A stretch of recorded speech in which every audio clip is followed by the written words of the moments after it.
नमस्कार दोस्तों। सुशांत सिंह राजपूत केस में बड़ी बात ये निकल कर के सामने आ रही है कि 13 जून जिस रात को उनकी हत्या हुई है उस रात के पहले क्या हुआ था। और ये बातें मैं नहीं कह रहा, सिद्धार्थ पिठानी ने कहा है। आपको पता ही होगा कि सिद्धार्थ पिठानी सुशांत सिंह राजपूत का फ्लैटमेट था, उनके साथ काम कर रहा था। उनके साथ 150 एक प्रोजेक्ट था सुशांत सिंह राजपूत का, जिस पे सिद्धार्थ पिठानी उनके साथ काम कर रहा था। और इस मामले में अब सिद्धार्थ पिठानी जेल के अंदर है, लेकिन जेल के अंदर वो बैठा हुआ नहीं है। उससे लगातार पूछताछ हो रही है, उससे लगातार बात हो रही है और एजेंसियां कई एंगल से उससे बात कर रही हैं। कई बार उसे अलग तरीके से भी पूछताछ हो रही है, क्योंकि वो कई बार कुछ बता नहीं रहा है और बिल्कुल ही हर बात को छुपाना चाहता है। परंतु जो सूचना आई है, अब उसने जो एक बयान दिया है वो बताने वाला हूँ। वो ये है कि 13 जून की रात कुछ लोग उनके घर आए थे, सुशांत सिंह राजपूत के घर, कुछ समय पहले। अब ये बड़ा सवाल है कि वो लोग कौन थे।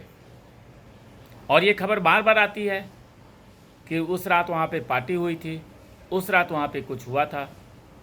तो सिद्धार्थ पिठानी ने इस बात की पुष्टि की है कि 13 जून को रात वहाँ पे 5-6 लोग आए थे और उन सब लोगों ने वहाँ से जो इलेक्ट्रॉनिक डिवाइस होते हैं, जैसे कि मोबाइल फ़ोन, जैसे लैपटॉप्स, चार्जर, कई ऐसे इलेक्ट्रॉनिक डिवाइस थे, हार्ड डिस्क वगैरह थे, जो कि उन 5-6 लोगों ने वहाँ पे करीब 2 घंटा रुकने के बाद वो सारे चीज़ लेकर के चले गए। अब सवाल ये उठता है कि वो लोग थे कौन। और उसके पहले आपको पता ही है कि रिया चक्रवर्ती ने सुशांत सिंह राजपूत से लड़ाई झगड़ा कर करके वो भी वहाँ से चली गई थी कुछ दिनों पहले, और उसने उनके नंबर वगैरह भी ब्लॉक कर दिए थे। तो क्या ये लोग रिया चक्रवर्ती के भेजे हुए लोग थे जिन्होंने ये सारे चीज़ें वहाँ से समेट करके ले गए और उसके बाद इस घटना को अंजाम दिया गया है।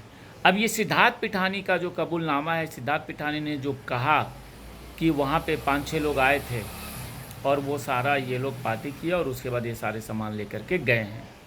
लेकिन एक दूसरी बात एक सामने आती है, वो ये कि वहाँ के पड़ोसी का ये कहना था कि उस रात को बहुत जल्दी ही लाइट बंद हो गई थी। वो करीब करीब 10 बजे के आसपास ही सुशांत सिंह राजपूत के कमरे की लाइट बंद हो गई थी। तो क्या ये माना जाए कि सिद्धार्थ पिठानी बातों को घुमाने की कोशिश कर रहा है, मामला को और भटकाने की कोशिश कर रहा है, और जो जांच एजेंसियां इस पे जो जांच कर रही हैं उनको अलग दिशा में मोड़ने की कोशिश कर रहा है। ये भी एक बड़ी साजिश हो सकती है, क्योंकि कई बार ऐसा है कि जो आरोपी है वो बिल्कुल अलग लाइन पे बातें करता है, ताकि जो एजेंसी है वो उसी लाइन पे जाने लगे, उसी लाइन पे सर्च करने लगे और वो भटकने लगे। ये ऐसा होता है और हो सकता है कि सिद्धार्थ पिठानी को ऐसा किसी ने सलाह दिया होगा, किसी ने समझाया होगा कि अब तुम ये बातें कहो, और ये बातें कहोगे तो एजेंसी अब इस पे छानबीन करेगी, एजेंसी के 15-20 दिन वेस्ट होंगे। लेकिन सच क्या है और झूठ क्या है ये एजेंसी ही तय करेगी, और एजेंसी की जांच अभी चल रही है।